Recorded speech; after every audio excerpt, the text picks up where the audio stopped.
Salut YouTube, salut la famille, salut les amis. On démarre une chaîne YouTube pour vous raconter un petit peu notre vie, pour raconter un petit peu ce qui se passe pour nous en ce moment, puisque on part vivre aux États-Unis. C'est un super projet de fou. On part vivre en famille, hein, donc à 4, même si là on est que deux. On les voit là, les deux autres. Les deux autres, ils sont là-haut, ils sont là dans le... Mais calme-toi avec Mais ton non, mais enfant. j'ai pas de laser, alors je dois faire avec un truc à l'ancienne, ok? Ici, nous avons le spécimen numéro 2, Victor. Ici, nous avons le spécimen numéro 1, Daphné. Voilà, ici c'est Will, et ici c'est Hélène. Et donc, on part à 4 vivre aux États-Unis. Et on a un petit peu les foies, on a un petit peu les jetons, et voilà. Donc, on s'est dit, on va faire une petite vidéo. Une petite série, une petite chaîne, carrément, on va faire une chaîne YouTube où on raconte l'expat à ceux qui veulent, comme nous, sauter le pas, ceux qui veulent nous suivre, la famille, les amis, les cousins et tous ceux qui le veulent. Et toi Et moi, voilà, on c'est fait ça. la vidéo. Et nous, on fait la vidéo. Assieds-toi. Qu'est-ce que ça implique pour nous de partir? Ça implique qu'on veuille. On va plus vivre ici. Ça implique qu'on ne vive plus ici. C'est vrai. Ça a été difficile notamment à annoncer aux familles. Ça a été difficile d'annoncer ça aux amis et à tous ceux qu'on connaît qui nous sont chers, clairement. Oh là là, comme on a niqué l'ambiance en 2 secondes. Qu'est-ce que ça implique d'arriver là-bas? C'est qu'il faut un visa. Et un visa aux États-Unis, c'est pas facile. On va vous raconter le visa E2. Alors, explication un petit peu sur ce qu'est le visa E2. Le visa E2, c'est le seul visa aujourd'hui américain qui va nous permettre d'entreprendre. Pas exactement le seul, mais à notre échelle, ça va être le seul qui va nous permettre d'entreprendre, donc de monter une entreprise ou d'en racheter une.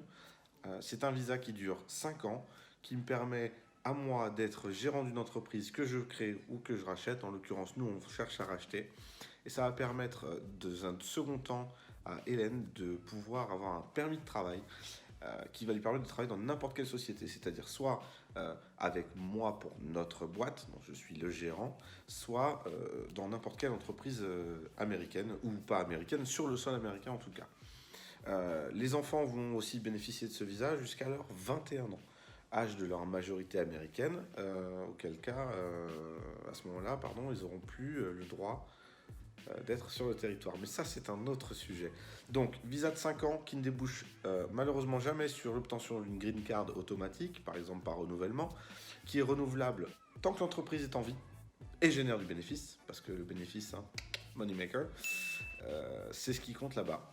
Ce visa s'obtient avec l'aide précieuse d'un avocat en immigration.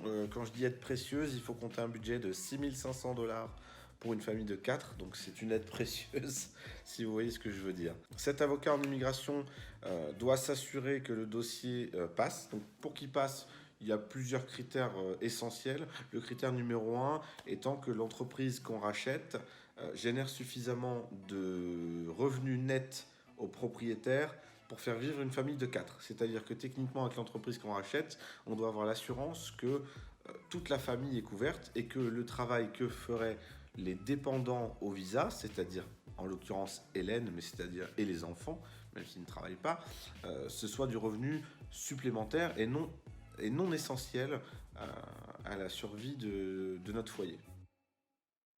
Et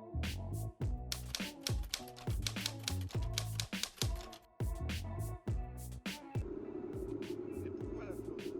On va vous expliquer.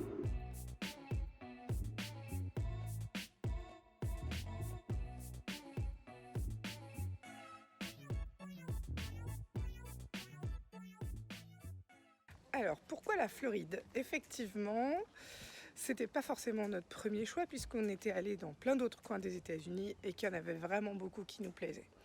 Il s'avère que grâce à la magie de Facebook, où il a rencontré un business broker qui est en Floride et qui est basé à Tampa. Et Will, sachant faire les recherches sur Internet comme il aime, il a vraiment creusé la question. Il s'est rendu compte que Tampa, ça avait l'air d'être plutôt sympa. Et surtout, il y avait 2 critères très importants. Le premier était l'équipe de baseball et la deuxième, l'équipe de foot américain. Il y avait les deux, ça suffisait à notre bonheur. Il s'avère que la Floride a plutôt un climat sympa.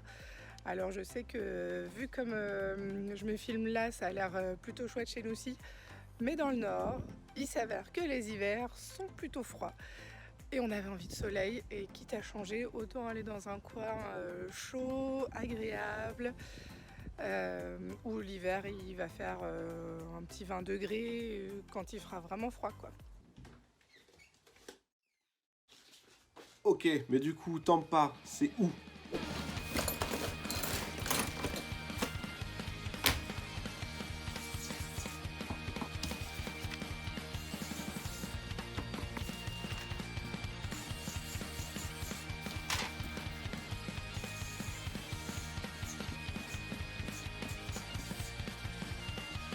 On est allé cet été à Tampa.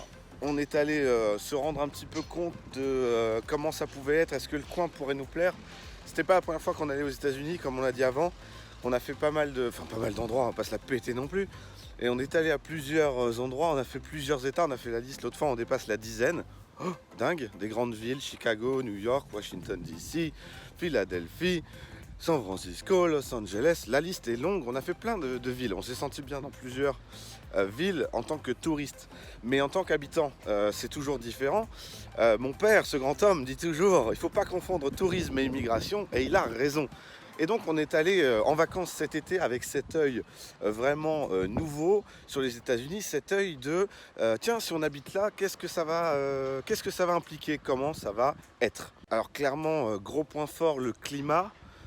Comme l'a dit Hélène tout à l'heure, hein, complètement fou. Vraiment génial, ça descend rarement en dessous de 16 degrés, donc ça fait du bien, vraiment, c'est quelque chose qu'on cherche. Aujourd'hui il fait encore super beau, on est dans les dernières journées d'été ici à Lille et ça fait du bien, en fait ça booste vraiment et aujourd'hui dans notre vie c'est ce dont on a besoin vraiment, d'être boosté comme ça. Tampa, pour nous, c'est une bonne destination parce que c'est une ville à taille humaine. C'est-à-dire que la métropole de Tampa, au final, c'est 3 millions d'habitants. C'est pas rien. 3 millions d'habitants, c'est énorme. Et quand tu compares ça à New York, par exemple, bon, voilà, c'est une blague. Miami, de l'autre côté, je crois qu'on est plutôt sur du 8. Après, bon, à vérifier, je dis peut-être des bêtises, un petit peu comme ça. On est allé à Miami également. Bon, pareil, il n'y a pas eu le même déclic. Voilà, c'est la fin. C'était le premier épisode de vidéo. Parce qu'on a décidé d'appeler la chaîne comme ça. Ah ouais, mais ouais, t'avais pas vu le titre en fait. Et on finit ça sur un joli pique-nique ici, au bord du canal de la Deule, en famille comme ça. Elle est pas belle la vie. Et voilà, pour le prochain vidéo, parce qu'il y aura un autre épisode, on vous parlera notamment un peu plus de Tampa. Et on vous parlera aussi de, regarde comme il est agité lui, avec du fromage de qualité, du fromage français de qualité. Tiens, c'est marrant, ça fait une transition géniale. C'est qu'en fait, on parlera notamment des 10 choses qui vont nous manquer le plus. Et pour moi, clairement, attention spoiler, fromage et charcuterie sont au top de la liste. Voilà, on vous fait un énorme bisou. Dites au revoir tous les guys. Au revoir. Au revoir tout le monde.